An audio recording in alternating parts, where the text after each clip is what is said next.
So I'm Owen. 31, I play music mostly just for myself, and lately, I've become the family outcast. Not because I did anything wrong, you know?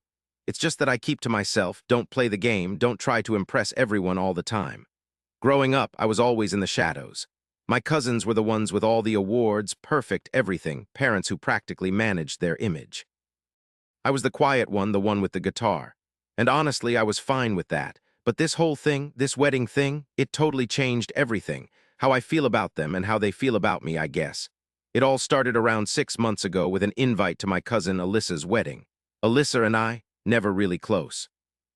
She's 3 years older, and she had this way of smiling at you while her eyes said something completely different.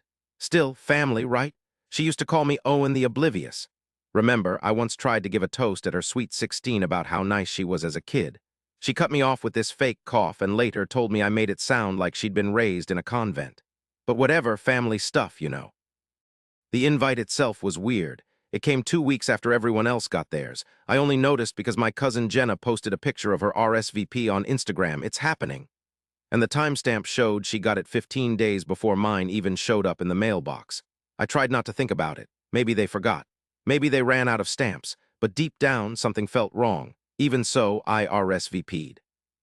I didn't just click that RSVP thing online, you know. I actually called Alyssa. I told her how thrilled I was to be invited. I asked if there was anything I could bring, and she seemed kinda spaced out. She just said, "Bring yourself, man, don't stress." Then she chuckled and was like, "Unless you want to sing or something, but maybe lay off the sad country stuff this time." That's when the light bulb went off. No, I wasn't gonna sing. But I did want to give them something amazing. I had this old Fender Stratocaster, a real beauty I'd snagged at an auction years ago. It's got this beat-up sunburst finish, you know, all worn and cool, just oozing history. So I cleaned it up, gave it a good polish, and spent ages painting the back. I hand-painted their wedding date, their names, and a line from one of Alyssa's favorite songs, "You are the best thing that's ever been mine."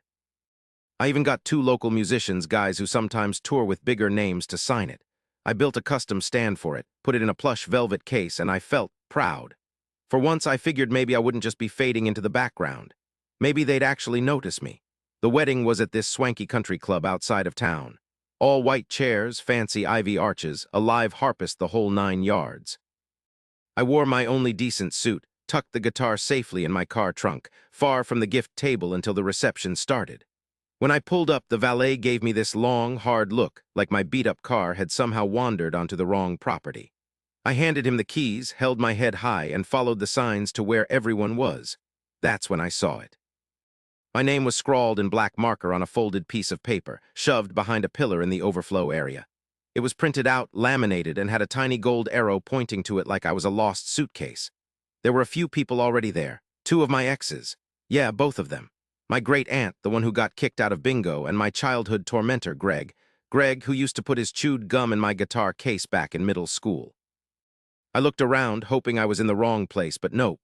Across the room where the actual party was happening were round tables with fancy place cards, family names, and flowers everywhere. Even Jenna's dog had a little floral collar on. I just stood there, completely stunned. My hands were clenching and unclenching, and my jaw was tight. And then I heard it. My Aunt Dana, Alyssa's mom, laughing way too loud. "Honestly, Owen should be thankful we even invited him," she said, fanning herself with the wedding program. "I told Alyssa he'd show up with some depressing song and freak everyone out." I didn't realize she'd seen me, but she had, and she didn't care. So I just sat down. For a good 15 minutes, I just stared at the menu, drank some gross water, and watched the waiters bring champagne to everyone else. I kept telling myself I was being dramatic, that it wasn't about me, that it was her big day. So the music cranks up, the DJ calls the bride's closest friends to the dance floor, and there's Greg strutting out with this smug grin. That's when I did it. I just calmly got up, walked to my car, popped the trunk, grabbed my guitar, the whole case even, and strolled back inside. I headed straight for the gift table, right next to that crazy 3-tiered cake, the money box, and this silver envelope addressed to the bride from the Andersons. I unzipped the case, carefully lifted my guitar, gave it a little turn so everyone could see the artwork, this gorgeous gold ink and hand-painted roses twining around the inscription. Then I spoke just loud enough for everyone to hear over the music. Didn't know front row seats were for people who showed up empty-handed. The music stopped, dead. Someone dropped a whole pile of silverware. There was this stunned silence, and everyone turned to look. My aunt went completely white, Jenna gasped, and Greg just looked totally spaced out. Then I walked out, down the steps and into the parking lot. The last thing I heard before I shut my car door was the groom yelling, "Owen, wait!" His voice all panicked and confused. He was running towards me in his tux, but I didn't leave right away. The engine was on, my guitar case sat on the passenger seat, carefully placed like it was some living thing. Something was hurting inside me. My hands were on the wheel, but I couldn't look away from the rearview mirror. There he was, Ben, the groom, all spiffy in his shiny black shoes, practically running across the parking lot, dodging rose petals and the angry stares of guests. They were still trying to figure out what the heck had just gone down. He looked so goofy, his jacket flapping, his little flower thing on his lapel all askew, his face a mix of worry and total disbelief. I cracked the window just enough to hear him when he got to the car, all out of breath. "Owen, man, what was that?" I didn't say anything at first. I just watched him lean on my car door like he owned the place. His tie was all loose, and I saw a big glob of frosting on his sleeve. He looked like a kid who just wrecked the birthday cake and was praying nobody noticed. "You knew about the seating chart," I said, keeping my voice flat. His eyebrows practically shot up to his hairline. "What? No, I didn't know you were hiding behind a pillar or something. Dana handled all that stuff. She said you'd be at a family table." I just stared at him, letting the silence hang heavy in the air. "Greg," I said. "Greg had a centerpiece. You know what he did to me growing up." Min sighed. "Look, I didn't make the seating chart, okay? It was a total mess." Alyssa wanted certain people near her. Her mom had other ideas. I just showed up for the cake tasting. I let out a short, brittle laugh. "Right, so you knew Greg would be there, but not me. Got it." His face changed. He looked trapped. And suddenly, I just let out a breath, that same guilty feeling my family gets when they mess up but don't want to own up to it completely. "We didn't think it'd be a big deal," he finally mumbled. "I mean, you barely talk to them anyway. You're a loner. You skip the group chats, the get-togethers. You're not really in it, Owen." That stung more than I thought it would. Not in it, like I was some kind of extra, optional person. Like I didn't belong to the same family, just a dead branch they could cut off without a second thought. Still, I said, slowly drumming my fingers on the steering wheel, "I'm also the one who spent 3 weeks building you a custom guitar. Not Greg, not any of the cousins with their generic gift cards and Instagram posts." Ben opened his mouth, then closed it. I cracked the window open a little wider. "You could have, I don't know, said something, a text, a heads up, anything." "I just figured you wouldn't show up," he confessed. Alyssa said, "Look, she thought it might get weird after the toast you gave at her birthday. And then that Thanksgiving I jumped in, where I told your mom to stop calling my music a hobby. I added, where I asked her not to bring up rehab stories during dinner when I couldn't even defend myself." He squirmed. "You know, she's just direct." "No," I said, "she's cruel, and Alyssa lets her." Another long beat of silence hung in the air. The wedding noise was fading now, the music kicking back in, laughter that was trying too hard, the chatter shifting awkwardly like a too small shirt. Ben gave me a look that could have been regret if I really strained to see it. "She didn't want to hurt you," he said. "None of us did." I kept my eyes forward, my hands clenching on the steering wheel. "You don't get to decide that," I said, my voice tight. He let out a breath.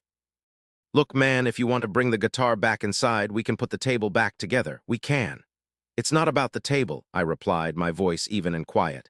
"It's about never being anything more than an extra in your lives. You only think about me when I can do something for you. Otherwise, I'm the awkward one, the afterthought." He didn't say anything. He didn't need to, because it was the truth.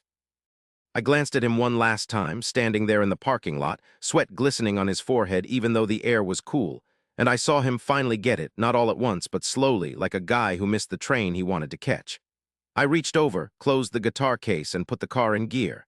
Ben took a step back without trusting what I'd do next, but I didn't take off like a maniac. I didn't peel out or kick up gravel like in a movie. I just drove away slowly, calmly, controlled, just like you walk out of a place you'll never go back to.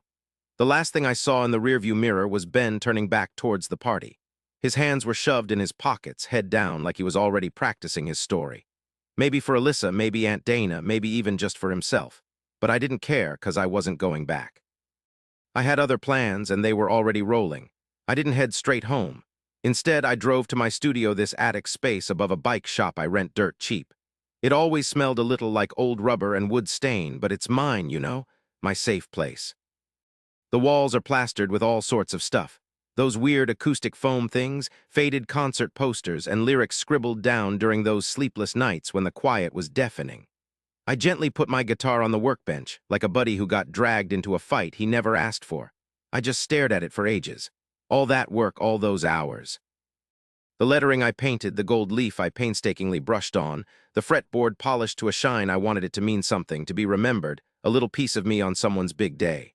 Now, it's just proof I was totally wrong about them. I didn't cry. I'm not a big crier. My pain's more of a quiet thing, tight jaw, late-night drives, and music cranked way too loud. But I felt it, this awful, bitter feeling swelling up inside me. The realization that some people only act like they care when it suits them. Then Ben's words popped into my head. "You're not really in it," he'd said. That's what he said. It wasn't the head table seating, or even what Aunt Dana said, and definitely not Greg's stupid centerpiece that got to me. What really stuck in my head was that line. It confirmed something I'd always kind of felt, you know.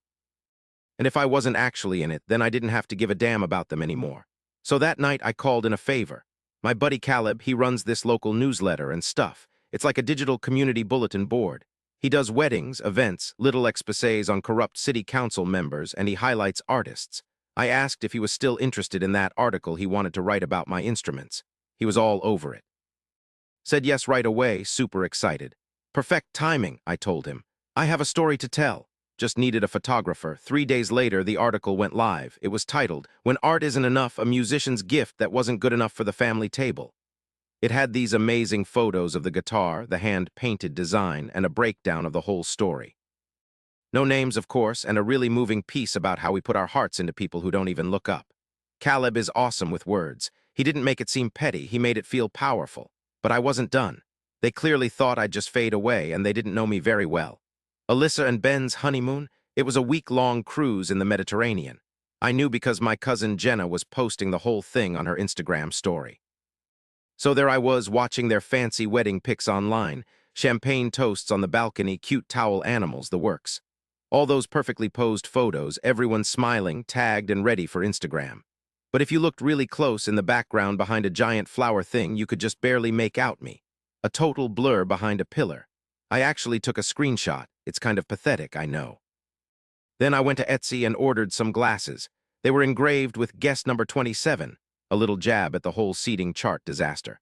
I anonymously sent them to Alyssa's wedding registry with a note, something about, you know, for next time you run out of tables or thank yous. I also sent Aunt Dana a little velvet box with a business card from this etiquette coach. No return address, just a sticky note saying, "Blunt doesn't mean cruel, maybe you should learn the difference." Yeah, it was pretty petty, I'll admit it. But honestly, seeing Jenna post a video of Dana freaking out 2 days later, Dana holding the box, muttering about entitled artists, felt strangely good. Jenna didn't know I saw it. And Caleb, he secretly sent me the screen recording. They still hadn't said sorry or explained anything. But then one day I was locking up my studio and I saw a missed call from Ben and a text right after, "Owen, call me, it's about the article, Alyssa's pissed." Okay, so we had to talk. I perched on my desk, still clutching my phone, and just let the minutes tick by. 3 hours later, another text. "Why are you doing this now?" The wedding venue wouldn't even share our pictures. No apology. Still no taking responsibility. All they cared about was their image getting bruised. So I typed back one thing. "You were worried about being in the front row. Now you get to see what it's like when things flip around." That's when everything started to fall apart. You see, the most important thing in my family's eyes, more than being nice, more than actually connecting with people, was how things looked. And they never thought I would push back. Not out loud. Not in a way that worked. Not just with yelling, but with the truth, with standing up for myself, with art that finally got some attention. And the best part? I was just getting started. I figured I'd give it a week, not cause I had to, but because I wanted to see if any of them, Alyssa, Ben, Aunt Dana, even Jenna, could bring themselves to say what I'd wanted to hear my entire life. "We were wrong. You matter. We didn't treat you right." Nope, they didn't. Instead, it was just silence. Not the sorry kind of silence, the strategic kind. Where everyone's hoping the drama will just fizzle out so they can act like it never happened. But it didn't, because after that article, something shifted. People started reaching out. People I barely knew. Other musicians. A woman from California who ran a non-profit that gave instruments to kids who needed them. This Kentucky teacher, he asked if he could tell my story to his class, you know, to show them how doing something you really care about is way more important than being popular. Then this luthier from Texas, can you believe it, sent me a voice message. He said, "Man, I've built 100 guitars and maybe 3 of them made me cry. Yours is one of them." It was so weird, so unbelievably unexpected. I mean, after spending years being ignored at family dinners or just completely shut down in group chats, this was mind-blowing. And that wasn't even the end of it. A local art gallery got in touch. They'd read the article and wanted me to make a bunch of instruments, pieces that told personal stories, really emotional ones. They gave me a 6-month gig, paid for everything, and even promised a big show at the end. Suddenly, my little attic studio felt way too small for all that was happening. Here's the best part, though. A few days after the article blew up, Jenna, she always thought of herself as the family's PR person, posted something on her page about supporting my art. It was half-hearted, real flimsy. I think someone finally made her see that being popular online means nothing if people don't actually care about you. The comments. Oh man, they were savage. One said, supporting family after you humiliated them at your wedding. Bold move. Is Greg doing PR now too? Another one was like, I didn't even know overflow guest was a thing. Is that near uninvited or just behind forgot? I didn't respond, didn't share it, didn't even like the post. I just let it be. That silence, it screamed louder than any keyboard clicks I could do, and I figured, okay, it's over. Then like 2 weeks later, I got an envelope. No clue who it was from. Inside, a letter printed out all jammed together like 4 whole paragraphs, and it was signed Alyssa. No hey Owen or anything. No sorry.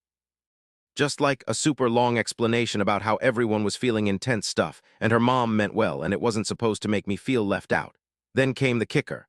I hope we can just get past this. Just like that. This misunderstanding, as if I'd just tripped over a chair and imagined a lifetime of being ignored, like I didn't see the smirk on her face when her mom treated me like dirt in front of everyone. As if I hadn't gotten stuck behind a damn pillar while the jerk who made my life a living hell got all the decorations and fancy drinks. I just stared at it for a long time. Then I folded it up, put it back, and I wrote 3 words right on the front in big black letters. Return to Cinder. Didn't even bother with a stamp. I just walked right over to her office building's mailbox. Yeah, I knew exactly where she worked. Jenna had tagged it on everything 100 times, and when I dropped it in, I felt it. That big breath of relief, like when something finally gets off your chest. But I wasn't finished. One last thing, one final touch. The gallery's opening night was right around the corner. The word got around, mostly because of Caleb's piece, the local talk, and some folks with a following who'd latched onto the story. The place was jammed. People were toasting, some mellow music was playing, and everyone was checking out the displays. Each one showcased an instrument with a little card explaining what it meant. Mine was the main attraction. My wedding guitar sat on a special stand, bathed in a warm glow. I didn't call it overflow. Too simple. Instead, I called it reserved for someone who cared, and right underneath in tiny cursive letters, the plaque said, hand-painted fret, a beat-up vintage Stratocaster meant to be a wedding present, now a reminder. Value isn't about who sits where. Folks stopped, stared, some even got choked up. A couple asked if the couple ever actually got the guitar. I just smiled. Yeah, I said, just not the way they thought. I was about to shut down when I saw a familiar face over by the back wall. Dark curls, rigid posture, way too much perfume. Aunt Dana. She hadn't talked to me in over a year. I figured she was there out of nosiness or pride, or maybe a little bit of both. She didn't say anything, just stared at the guitar, her mouth a thin line, jaw clenching like she was tasting something sour. Then she turned to me and said, "You shamed this family." I didn't budge. I leaned in a bit and said, "Nope, I showed people what you did when you thought nobody was watching." Her eyes narrowed. "You're being over the top." I let out a little laugh. "And you're being forgotten." So that was it. The last time I saw Alyssa, she never called and neither did Ben. But honestly, it didn't even faze me anymore. I finally stopped letting other people's opinions define my worth. I quit trying to squeeze myself into a group that never really wanted me. I created my own, you know. I surrounded myself with amazing people, artists, friends, people who mentored me, folks who actually listened to what I had to say. They saw me, really saw me. That guitar, it's still at the gallery. They rotate it in every few months. It's even been in 3 national magazines. Now, when people ask if I wish I'd left it with a happy couple, I just tell them the straight truth. Nope. What I gave them was just for a day, but what I got back, that's mine forever.